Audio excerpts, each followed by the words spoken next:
నమస్తే, welcome to Raj news. నేను Monica. రాజకీయం మనకు కనిపించేది కాదు, రాజకీయం మనకు వినిపించేది కాదు. రాజకీయం ఒక అదృశ్య శక్తి, రాజకీయం కనిపించని మూడో శక్తి. కాదేది కవితకు అనర్హమన్నారో కవి. కానీ రాజకీయానికి అతీతం కానిది ఏదీ ఉండదు. తెలుగు సినిమా దునియాను దున్నేస్తుంటే మన లీడర్లు దేశానికే పాఠాలు చెప్తున్నారు. తమకంటూ ఒక ముద్ర వేసుకుంటున్నారు. తెలుగు రాష్ట్రాల్లో రాజకీయం రసవత్తరంగా సాగుతోంది. కుర్చీని కాపాడుకోవాలని అధికార పక్షం, కుర్చీ కోసం ప్రతిపక్షం డి అంటే డి అంటున్నాయి. ఏపీలో కూటమి వర్సెస్ వైసీపీ పతాక స్థాయికి యుద్ధం చేరుకుంటే తెలంగాణలో యుద్ధం ఏడాదికే ఊహకందని విధంగా ముందుకు సాగుతోంది. ఇలాంటి ఎన్నో విషయాలను మీ ముందుకు తీసుకొచ్చేందుకు Raj news party headquarters కార్యక్రమాన్ని తీసుకొచ్చింది. తెలుగు రాష్ట్రాల్లో పార్టీల ఆలోచనలేంటి, ఆయా పార్టీలు కార్యాచరణ ఏంటి, చేస్తున్న రాజకీయాలేంటి, వీటన్నింటినీ రాజ్ న్యూస్ ప్రతినిధులు లైవ్ ద్వారా మనకు అందిస్తారు.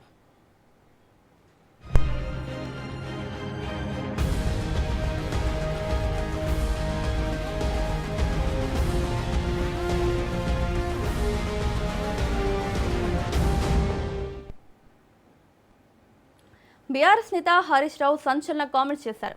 వచ్చే ఎన్నికల్లో కాంగ్రెస్ కు సింగిల్ డిజిట్ సీట్లు కూడా రావని ఛాలెంజ్ చేశారు. రేవంత్ రాక్షస పాలనపై ప్రజలు తిరగబడే రోజు దగ్గరలోనే ఉందన్నారు.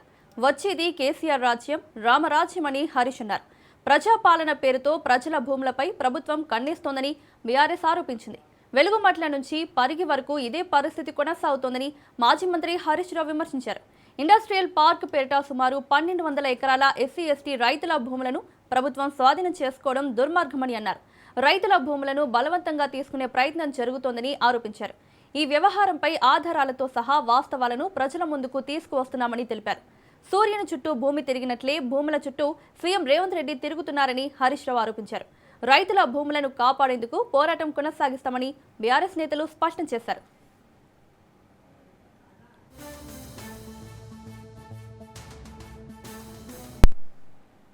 ఇదే అంశంపై మరిన్ని అప్డేట్స్ మా ప్రతినిధి సైదులు లైవ్ లో అందిస్తారు. సైదులు, రైతుల భూములను కాపాడడం కోసం బీఆర్ఎస్ ఆందోళన చేస్తోంది. సో ఏ విధంగా కాపాడబోతోంది ఆ రైతుల భూములను బీఆర్ఎస్?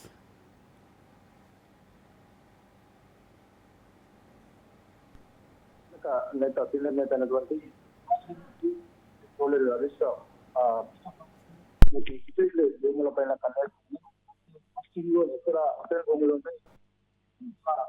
రేవంత్ రెడ్డి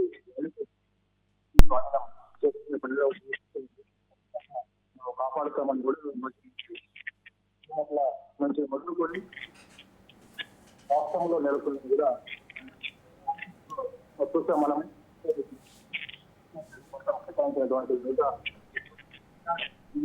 రాష్ట్ర ప్రభుత్వం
ఇండస్ట్రియల్ పార్క్ పేరిట సుమారు 1200 ఎకరాల ఎస్సీ ఎస్టీ రైతుల భూములను ప్రభుత్వం స్వాధీనం చేసుకోవడం దుర్మార్గమని హరీష్ రావు అన్నారు. ఇదే అంశంపై మరిన్ని అప్డేట్స్ మా ప్రతినిధి సైదులు లైవ్ లో అందిస్తారు. సైదులు,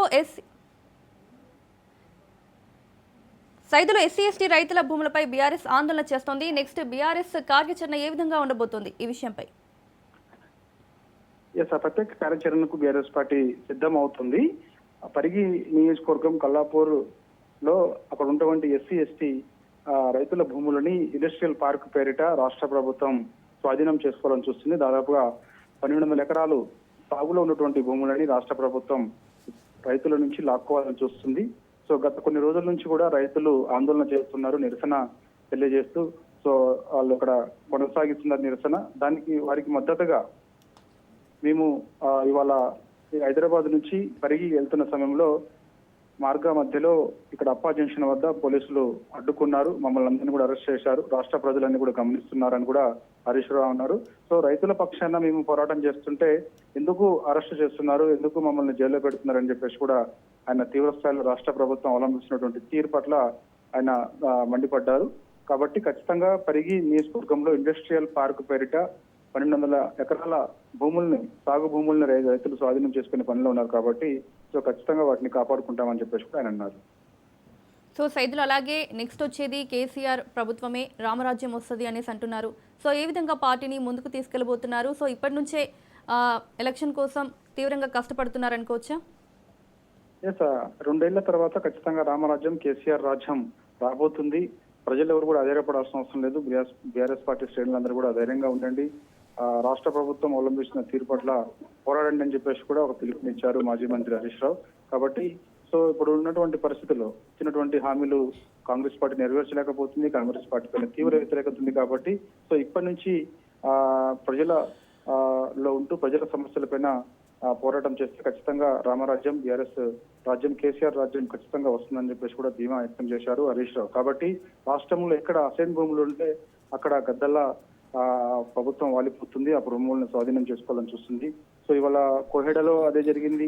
అక్కడ ఉంటున్న 170 ఎకరాలని ఆనాడు బీఆర్ఎస్ పార్టీ అధికారంలో ఉన్నప్పుడు సేకరించి రైతులకు ఇవ్వాలని చూస్తే ఇవాళ ఆ భూముల్ని కాజేసే పనిలో ఉంది. దాని తర్వాత ఇక పరిగి నియోజకవర్గంలో కూడా దాదాపుగా 1200 ఎకరాల సాగు భూముల్ని స్వాధీనం చేసుకునే పనిలో ఉంది. సో ఇట్లా చూస్తే వరుసగా నాదర్గుల్ భూములు దాదాపుగా 7,000 కోట్ల రూపాయలు విలువ చేసేటువంటి నాదర్గుల్ భూములపైన కూడా రాష్ట్ర ప్రభుత్వం కన్నేసింది.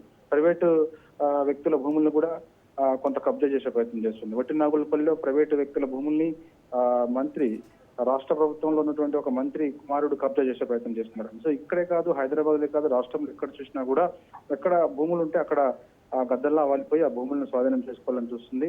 సో ప్రజాపాలన పేరుతోటి సో ఈ విధంగా ఒక దమనకాండ చేస్తూ ఉంది రాష్ట్రంలో అని చెప్పేసి కూడా మాజీ మంత్రి హరీష్ రావు అన్నారు. కాబట్టి ఖచ్చితంగా ప్రజలకు అండగా బీఆర్ఎస్ పార్టీ ఉంటుంది. సో వారికి ఏ సమస్య వచ్చినా కూడా ఖచ్చితంగా వారికి ఉండి ఆ పోరాటం చేస్తాము ప్రజాక్షేత్రంలో కూడా ఆయన అంటున్నారు. కాబట్టి సో ముఖ్యంగా ఈ యొక్క రాష్ట్రంలో జరుగుతున్నటువంటి పరిణామాలన్నీ కూడా ప్రజలు చూస్తూ ఉన్నారు. కాబట్టి సో ఖచ్చితంగా అనున్నది రామరాజ్యం, కేసీఆర్ రాజ్యం అని కూడా ఏమీ వ్యక్తం చేశారు. ఒక భరోసా కూడా బీఆర్ఎస్ పార్టీ శ్రేణులకు మాజీ మంత్రి హరీష్ రావు ఇచ్చారు. ఎందుకంటే ఈ మధ్య కాలంలో చూస్తాం, ఎలుగుమట్లో చూసినా కూడా ఎలుగుమట్లో దాదాపుగా భూదాన్ భూములను అక్కడ ఉన్నటువంటి పేదలు ఇల్లు కట్టుకుంటూ అక్కడ ప్రభుత్వం కూల్చివేసింది. సో వాళ్ళందరూ కూడా రోడ్డున పడ్డారని చెప్పేసి కూడా అన్నారు. అక్కడే కాదు, రాష్ట్రంలో ఎక్కడ చూసినా కూడా ఇదే పరిస్థితి నెలకొంది. ఎలుగుమాటల నుంచి మొదలుకొని పరిగి వరకు కూడా ఇదే పరిస్థితి రాష్ట్రంలో ఉన్నది. కాబట్టి సో మొత్తం ప్రజాపాలన గాలి కొదిలేసి ఓన్లీ భూములపైనే రాష్ట్ర ప్రభుత్వం రాజకీయం చేస్తుందని కూడా ఆయన తీవ్ర స్థాయిలో మండిపడ్డారు. సూర్యుని చుట్టూ భూమి తిరిగినట్టు అలానే భూముల చుట్టూ రేవంత్ రెడ్డి తిరుగుతున్నారు. సో అదే పనిగా పెట్టుకున్నారని చెప్పేసి కూడా తీవ్ర స్థాయిలో ప్రభుత్వం అదేవిధంగా రేవంత్ రెడ్డి పైన మండిపడ్డారు హరీష్ రావు. కాబట్టి ఖచ్చితంగా ఉన్నటువంటి అసైన్ భూముల్ని కాపాడుకుంటాం. ప్రభుత్వ భూములు ముఖ్యంగా ఇక్కడ కోవేడలో ఉన్నటువంటి 170 ఎకరాల భూములు రైతులకు సేకరించి ఆనాడు మేము పెడితే ఆ భూముల్ని కాజేసే పనిలో ఉన్నారు. ఆ భూములను ఖచ్చితంగా కాపాడుకుంటాం. అక్కడ అంతర్జాతీయ మార్కెట్ వచ్చేలా బీఆర్ఎస్ పార్టీ రాష్ట్ర ప్రభుత్వం పైన ఒత్తిడి తీసుకొస్తుందంటున్నారు. అదేవిధంగా పరిగిలో కూడా ఎట్టి పరిస్థితుల్లో కూడా ఈ యొక్క ఇండస్ట్రియల్ పార్క్ నిర్మాణం కోసం దాదాపుగా 1200 ఎకరాల భూముల్ని సేకరించే పనిలో ఉన్నారు. కాబట్టి అక్కడ ఉన్నటువంటి ఎస్సీ రైతుల్ని ఇబ్బంది పెట్టే విధంగా రాష్ట్ర ప్రభుత్వం వ్యవహరిస్తుంది, వారిపైన ఒత్తిడి తీసుకొస్తుంది. కాబట్టి ఎట్టి పరిస్థితుల్లో కూడా భూములు వాళ్ళు ఇచ్చేందుకు సిద్ధంగా లేరు. కాబట్టి సో వెంటనే ఇండస్ట్రియల్ పార్క్ ఆలోచనని ప్రభుత్వం నిర్మించుకోవాలని చెప్పేసి కూడా హరీష్ రావు డిమాండ్ చేశారు. Right Saidul, thank you.